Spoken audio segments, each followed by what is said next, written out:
मंडळी, अहंकार हा प्रत्येकामधला असलेला सर्वात मोठा शत्रू आहे आणि तो प्रत्येकाच्या मनामध्ये वसलेला असतो. लोकांनी आपल्याला भगवंत समजणे म्हणजे आपले कार्य जीवनात योग्य मार्गावर आहे असं समजायला हरकत नाहीये. पण जर आपणच स्वतःला भगवंत मानत असू म्हणजेच याचाच अर्थ असा की आपला अहंकार आपल्यावर कुरघोडी करतोय हे समजून घ्यायला हरकत नाही. पण म्हणतात ना, विनाश काले विपरीत बुद्धी. तसंच होतंय सध्या हे या हिरण्यकश्यपूचं. मात्र आता या गोष्टीमध्ये पुढे काय होईल हेच आपल्या सर्वांना बघायचंय. महाराज हिरण्यकशिपूंचा विजय असो! महाराज हिरण्यकशिपूंचा विजय असो! महाराज हिरण्यकशिपूंचा विजय असो! महाराज हिरण्यकशिपूंचा विजय असो! देवेंद्र, बघ, डोळे उघडून बघ. त्रिकालाबाधेत सत्य आहे हे. अरे पण तू कसला देवेंद्र? हा? अरे तू तर आमचा बंदी आहेस. बंदी. आम्ही आमच्या मृत्यूवर नियंत्रण मिळवलेलं आहे. आम्ही तुम्हा देवलोकांच्या देवनगरीवर विजय प्राप्त केलेला आहे. मग देवनगरीचा राजा कोण? महाराज हिरण्यकशिपूं नाही, महाराज नाही. अरे आपण या देवनगरीवर विजय प्राप्त केला आहे. मग या देवनगरीचा भगवान कोण? भगवान हिरण्यकशिपूंचा विजय असो! भगवान हिरण्यकशिपूंचा नारायण नारायण. कोण आहे? आमच्या आज्ञेचं उल्लंघन कोण करतो आहे? प्राण प्रिय नाहीत का त्याला? हा? मुनिवर, आपण दैत्यराज, आपण कितीही निर्बंध घातलेत तरी मला माझ्या आराध्यांचं नामस्मरण करणे वाचून कोणीही थांबवू शकत नाही.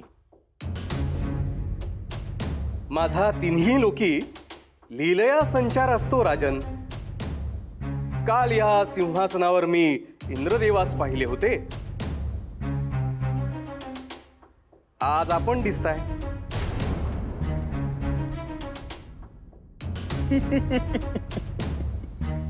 आज, आत्ता आणि या पुढेही हा जन्म या सिंहासनावर आम्हीच विराजमान असू.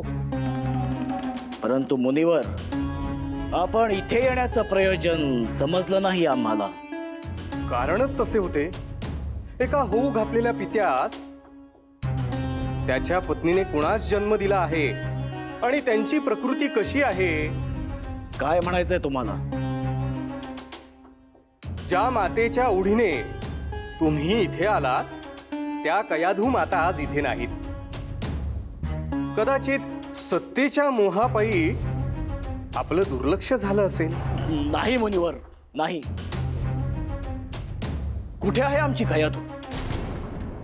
महाराज, कयाधू मातेने एका अत्यंत तेजस्वी अशा पुत्राला जन्म दिला आहे आणि हा पुत्र अतिशय प्रतिभावान ठरेल यात शंका नाही. मुनिवर, या वार्तेने आम्ही अतीव प्रसन्न झालो आहोत. नारायण नारायण. महाराज, पुत्राचा पायगुण तो काय म्हणावा. त्याच्या आगमनाची नुसती वार्ता ऐकताच आपण सिंहासनावरून उतरते झालात. मुनिवर, आम्ही अधीर झालो आहोत. आम्हाला तिला आणि आमच्या पुत्राला भेटायचे आहे. शांत व्हा, शांत व्हा महाराज, शांत व्हा. माता कयाधू आणि तुमचा पुत्र सुरक्षित आहे. सर्व काही क्षेमकल्याण आहे. राज्यातील अघटित घटनांचा त्यांच्यावर दुष्परिणाम होऊ नये म्हणून मीच त्यांना नेलं होतं.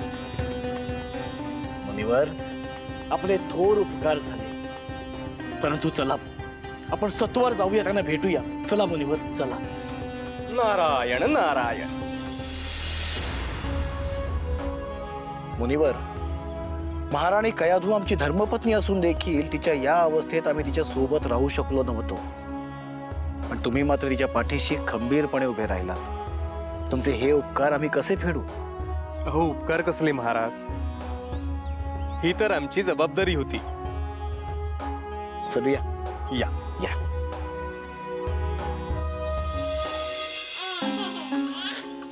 माते, पहा बरं आपल्याला भेटायला कोण आलं आहे. महाराज महाराणी कयाधू. वंदन.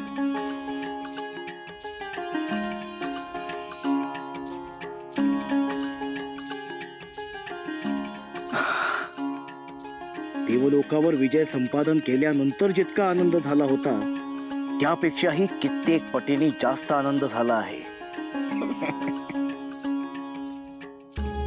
आपला अंश या सृष्टीत जन्माला यावा याहून दुसरं सुख ते काय. महाराज, माझ्या माहितीनुसार हा आपला द्वितीय पुत्र होय ना? होय मुनिवर, अल्हाद हा आमचा ज्येष्ठ पुत्र. दैत्यकुलाच्या उद्धारासाठी आम्ही त्याला आमच्या भगिनीकडे म्हणजेच होलिकेकडे सुपूर्त केला. महाराणी कयाधूचा हा माता म्हणून सर्वात मोठा त्याग. स्वतःचं अपत्य आमच्या भगिनीकडे सोपवलं आणि आता आज या घडीला दैत्यकुळाला नवा राजपुत्र दिला. महाराज, अर्धांगिनी म्हणून हे माझं कर्तव्यच आहे. परंतु माझं एक मागणं आहे महाराज. बोला महाराणी, आज तुमच्या मनात जे असेल ते मागा. आपल्या पहिल्या पुत्राचं नाव आल्हाद आहे, त्यामुळे याचं नाव प्रल्हाद ठेवावं अशी माझी मनोमन इच्छा आहे. प्रल्हाद, किती समर्पक असं नाव आहे. अतिसुंदर. हो, आम्हालाही खूप आवडलं हे नाव. आम्ही आज खूप प्रसन्न आहोत. तुमच्या मनात जी इच्छा असेल ती मागा तुम्ही. मला काहीही नको महाराज, या मातृत्वानेच मी सुखावले आहे. फक्त या प्रल्हादापासून या मातेला दूर करू नये एवढी एकच या भगवंताकडे प्रार्थना आहे. प्रार्थना? आणि ते भगवंताकडे? अहो, कोण भगवंत? तो तर तुमच्या शेजारीच उभा आहे. आम्ही आहोत साक्षात भगवान हिरण्यकश्यपू. नारायण नारायण.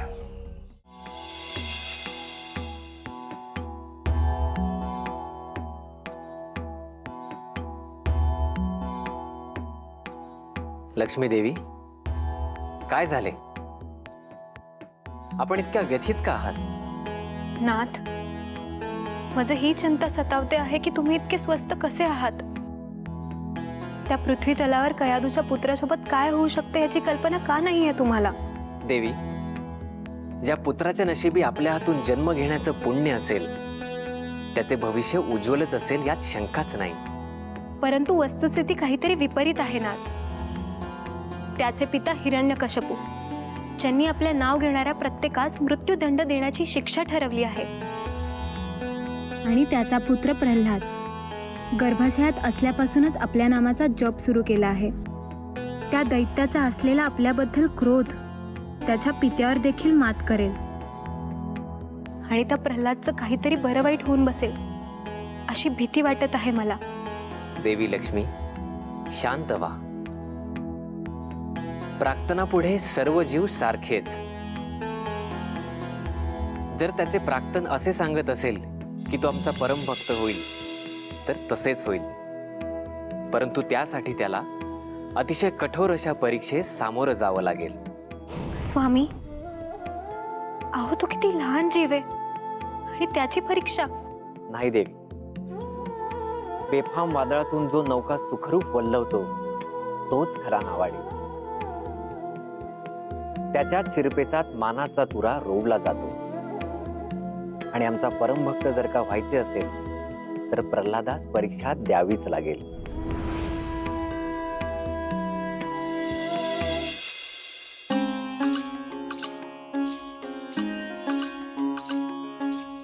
खूप शुभ मुहूर्तावर याचा जन्म झाला आहे. प्रल्हादाचा जन्म झाला आणि सगळीकडे शुभवार्ताच पसरू लागल्या. आम्ही मृत्यूवर विजय संपादन केला, स्वर्ग लोकावर स्वतःचं साम्राज्य प्रस्थापित केलं आणि आम्ही भगवान हिरण्यकश्यपू झालो. इतकं सगळं घडलं ते केवळ या प्रल्हादाच्या पायगुणामुळेच. ओम नमो भगवते वासुदेवाय. ओम नमो भगवते वासुदेवाय. ओम नमो भगवते वासुदेवाय. ओम नमो भगवते वासुदेवाय. ओम नमो भगवते वासुदेवाय.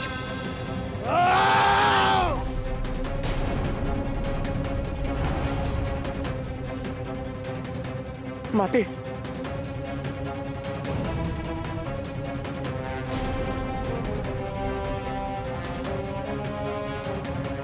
महाराज, काय हे दुष्कृत्य? आपण स्वतःवर ताबा ठेवायला हवा. मुनिवार, आम्ही आत्ता जे ऐकलं त्यानंतर तुम्ही आम्हास हे सांगत आहात? नाही, कदापि शक्य नाही. महाराणी, तुमच्या मातृत्वाची आम्हास किंमत आहे, परंतु आमच्या दैत्य कुलापेक्षा अधिक नाही. म्हणजे तुम्हाला काय सुचवायचं आहे महाराज? त्याने त्या विष्णूचे नाव घेतलेले आम्ही ऐकले. त्याची प्रथम चूक होती म्हणून क्षमा करतो आहोत. पुन्हा भविष्यात असे घडले तर त्या चुकीला क्षमा केली जाणार नाही. जितक्या त्वरेने शक्य होईल तितक्या त्वरेने त्याच्या स्मृतीतून त्या विष्णूचे नाव पुसून टाका. पुन्हा असे घडले तर त्याचे परिणाम खूप वेगळे होतील. त्याच्या स्मृतीमध्ये भगवान एकच असले पाहिजेत, भगवान हिरण्यकश्यपू, बाकी कोणीही नाही. अन्यथा त्याचे नाव या सृष्टीमधून पुसून टाकले जाईल. लक्षात ठेवा.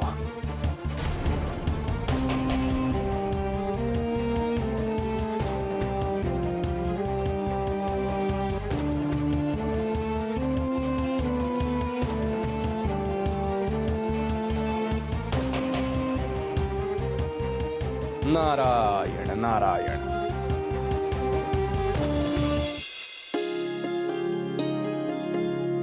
प्रल्हाद, फळं आणलेत तुझ्यासाठी. प्रल्हाद, प्रल्हाद, प्रल्हाद, प्रल्हाद, प्रल्हाद, बाळ प्रल्हाद, प्रल्हाद. दासी, कुठे होतात तुम्ही? तुम्ही माझ्या प्रल्हादाला पाहिलेत का? कुठे आहे तो? मी त्याला सर्वत्र शोधले, परंतु तुम्ही त्याच्यावर लक्ष ठेवून होतात ना? मग तुम्हाला न सांगता कुठे गेला तो? महाराणी, शांत व्हा. ज्यासाठी आपण व्याकुळ झाला आहात तो आपला पुत्र प्रल्हाद सुरक्षित आहे. चला इकडे.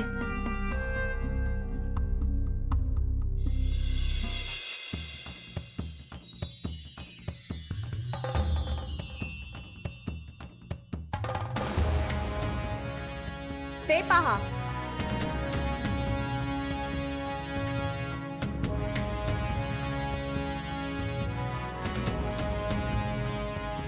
पुत्र प्रल्हाद, तुला शोधण्यासाठी पृथ्वी प्रदक्षिणारे घातली मी, आणि तू येथे आहेस.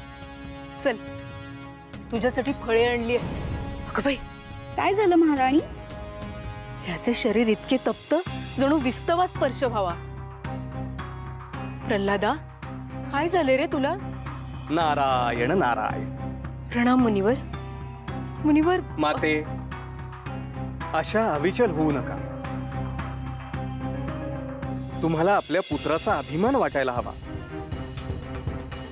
हा साधा उष्मा नव्हे, ही योगविद्येची ऊर्जा आहे.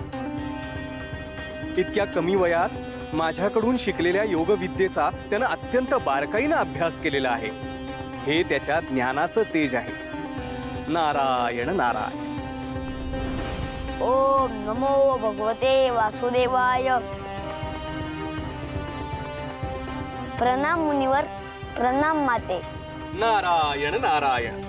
शुभम भवतु, यशस्वी भव. प्रल्हादा, इतक्या छोट्या वयात इतक्या कमी वेळात तू अग्निग्रहण विद्येवर जे प्रावीण्य मिळवलेलं आहेस त्याचं कौतुक करावं तितकं थोडं आहे. होय पुत्र, तुझा आम्हाला अभिमान आहेच, परंतु तुला किती वेळा बजावले आहे की श्री विष्णूंचे नामस्मरण करायचं नाही म्हणून. तुझे पिता असुरराज हिरण्यकश्यपू यांना ते आवडत नाही. त्याने त्या विष्णूचे नाव घेतलेले आम्ही ऐकले. त्याची प्रथम चूक होती म्हणून क्षमा करतो आहोत. पुन्हा भविष्यात असे घडले तर त्या चुकीला क्षमा केली जाणार नाही. माते माते माते कुठे गुंगे झाली माते? सर्व माता आपल्या पुत्रास सांगतात की देवाचे नाव घ्यावे, पण तू तर त्यांच्या विपरीत सांगत आहेस, असे का? प्रल्हादा, तुझ्या मातेच्या शिकवणुकीचा तू चुकीचा अर्थ काढू नकोस. तुला ज्ञात नाही, पण तुझ्या पिताश्रींनी असुरराज हिरण्यकश्यपूंनी विष्णू भगवंतांचं नाव घ्यायला पूर्णपणे नकार दिलाय. उलट तसे करणाऱ्यास मृत्यूदंडाची शिक्षा देखील ठोठवली आहे. तुझ्या काळजीपोटीच तुझी माता तुला असं सांगते. काळजी? तरी का आपल्या पिताश्री पासून? ते कशाला बरे? आणि ज्या गोष्टीची उत्तर आपल्या हाती नाही ते देवावर सोडावे. तो निश्चित आपली मदत करतो, हो ना मुनीवर? नारायण नारायण. महाराणी कयाधू, प्रणाम. आम्हास दैत्यराज हिरण्यकश्यपू यांनी पाठवले आहे. बोला, काय आदेश आहे महाराजांचा? भगवान हिरण्यकश्यपू यांनी आपणास व पुत्र प्रल्हाद यांना राजमहाली येण्याची आज्ञा केली आहे व त्याकरिता आम्हास या ठिकाणी पाचारण केलं आहे.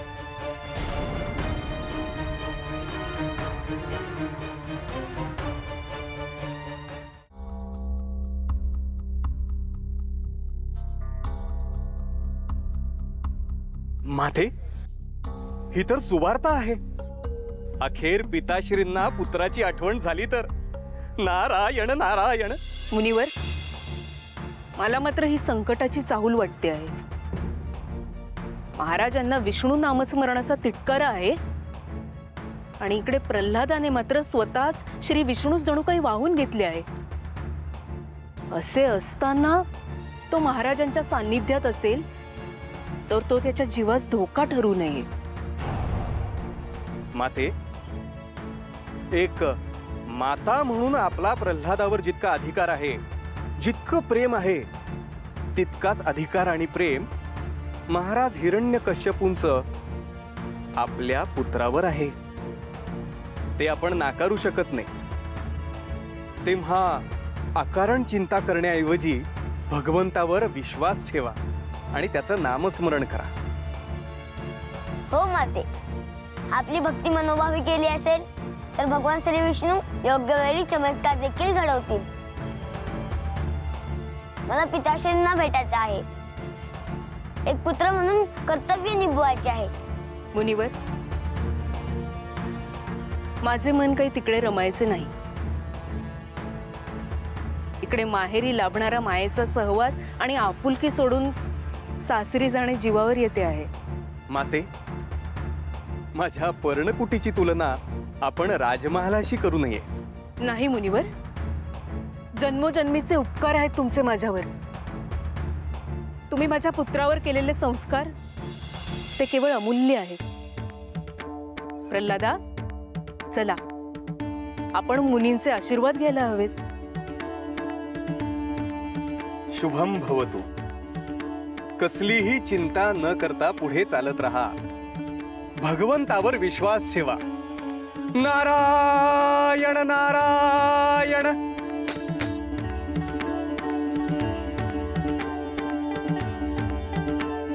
नारायण नारायण. मंडळी नमस्कार. हिरण्यकश्यपूसाठी म्हणून हा जो त्याचा पुत्र प्रल्हाद आहे ना, तो असं समजा की घरचा भेदीच बनायला लागला होता. आपण भगवान आहोत आणि सर्वांनी आपलीच भक्ती करावी असा अट्टाहास हिरण्यकश्यपूचा होता. पण त्याला हे कळत नाही मंडळी. भक्ती ही आतून यायला हवी आहे. कळीचं रूपांतर फुलामध्ये आतल्या भक्तीने आणि मायेने होत असतं. त्या कळीच्या पाकळ्या केवळ शक्तीच्या माध्यमातून फुलात रूपांतर होत नाही.